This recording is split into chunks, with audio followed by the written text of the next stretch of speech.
you for having me today. And under Article 2 of the U.S. Constitution, Article 2 grants the president the right to carry out the laws passed by Congress, the right to create and enforce treaties, and also the right to appoint government officials. So from the beginning, Trump's appointment of Elon Musk falls within his authority under Article 2 of the Constitution. What we are seeing is the Democrat Party mobilize their groups and engage in lawfare in order to slow down Trump's push through the federal agencies to expose what he believes is fraud, waste, and abuse. And what we have actually seen is that Trump is extremely transparent about what's being uncovered. Trump feels that his best defense is to make public everything that's going on so that the American people, in particular the voters, can understand exactly to what extent the American government has been carrying out activities that the American people do not know they have been conducting and that the American people do not know we have been paying for. Now, with respect to data privacy, it should be noted that Musk and his team have read-only access, so they cannot actually alter any records. They have the same access that an auditor would have to government records. And in fact, the DOJ office was created under President Obama during his healthcare rollout in order to make government computer systems, government agencies more efficient in how they use their computer systems. Trump repurposed DOJ for this purpose. And one other thing, the Musk already on a personal level has the private data of many Americans. Millions of Americans have willingly turned over their private data to PayPal, eBay, Facebook. So these tech companies, private companies, already have extensive access to American data. Well, the critics argue that this move, yes, it could politicize the IRS and undermine the public trust in tax enforcement. Do you welcome the politicizing of the IRS? Do you see this as a legitimate risk, even, as you've mentioned, even if it is legal and legitimate? Or do you think that Musk's camp justifies this call as an effort to improve the government efficiency? Well, politicizing the IRS has been a very hot topic in the United States in history. If you'll recall, President Nixon, when he resigned, one of the charges against Nixon was that he politicized the IRS to go after his political enemies. More recently, we saw the charges against Obama that he politicized the IRS to investigate, audit, and put down his political opponents, Republican and conservative groups. There were hearings in Congress. Famously, the head of the IRS, Lois Lerner, took the fifth and immediately resigned. So the IRS is a vast treasure trove of information, not just about the American people, but about our economy, consumers, and it is a very tempting target to use that information to go after political enemies. So this is going to be a very fine line that Musk and Trump are going to have to thread.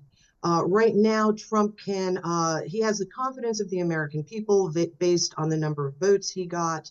However, the lawfare against him could be very effective. We saw the judge just 24 hours ago extend the ban of Musk and his team to have access.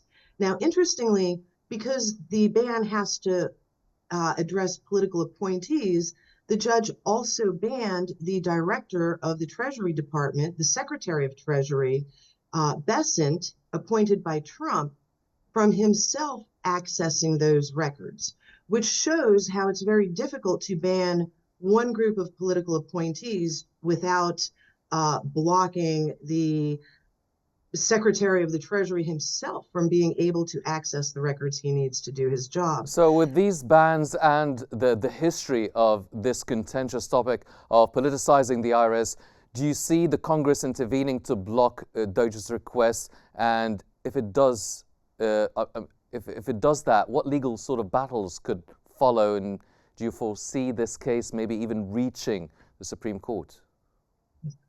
Well, right now, under our system of checks and balances, this battle is between the judiciary and the executive, the presidential branch, over who has authority over these agencies. If Congress steps in and the legislative branch gets involved, it could be very messy. I would like to point out that the two wars that happened on American soil, the Revolution against the British was over taxation, and the Civil War, even though it was fought over slavery, what triggered the fighting was the northern states imposing taxes and tariffs on the southern states, and that economic hit triggered the Civil War. So taxes are a hot point in the United States, and the danger here is we're seeing the American people taking sides and mobilizing against each other over these fights that are happening in the executive, the judiciary, and the legislative branch. Mm-hmm. So taxes are a hot point. As the lawfare in general increases and tempers are rising in America, people are becoming more polarized. And when the weather gets warmer, some of these battles might wind up taking it to the streets. So this has the potential to be a flashpoint of civil unrest, regardless of the lawfare that's playing out in the courtrooms. And yes, this could go to the Supreme Court. And it looks like many of these lawfare cases blocking Trump are on a fast track to the Supreme Court. But when it comes to taxes, the IRS in this country, this has the potential to be a flashpoint for conflict. Mm-hmm. Well, Ms. Chapman, Musk has framed Doge's mission as a way to eliminate waste, fraud, and abuse within the government agencies. Yet, you've mentioned that this could jeopardize the U.S. financial oversight mechanisms and hamper government tax revenues. Do you think that this new U.S. administration can risk maybe even protests going to the streets as the weather gets warmer, as you've mentioned? Yes, one of the things we've seen in Trump's second term is he has come out fighting. He's taking very bold, aggressive action, making dramatic, bold moves, making dramatic, bold statements. This is his last term. He does not have to campaign again. And it's not that he's looking for a fight. He wants peace in America, but this is turning into a battle between the American people and the bureaucratic administrative state. And as the American people are finding out, the bureaucratic state has been spending money on things that work against the interests of the American people. And as more of the books are opened with USAID, with the Treasury Department, and as the American people see where more of their money is going, for example, with USAID books being open, we have discovered that America has been funding both sides of many conflicts. We have been funding Al-Qaeda, we have been funding the Taliban. At the same time, we are funding groups against them. So the United States has been acting against the interests of its own citizens, has been spending vast quantities of money and kept it hidden from the American taxpayers. And 2025 could be the year that this all comes to a head. Mm-hmm. Ms. Chapman, one final question now. This controversy comes as Musk faces increasing scrutiny over his cryptocurrency dealings and offshore holdings. Now, could the IRS's own investigation into Musk be influencing his push for access to taxpayer data? Well, Musk, if he could, would probably repeat Trump and say this is a witch hunt.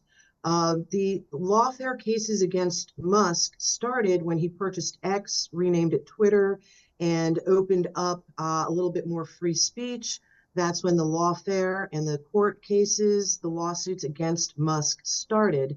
So, yes, this could be presented as cases that would threaten his interests directly. He receives massive government subsidies for SpaceX, for Tesla, and he's in the unique position of now saying, I don't need the subsidies.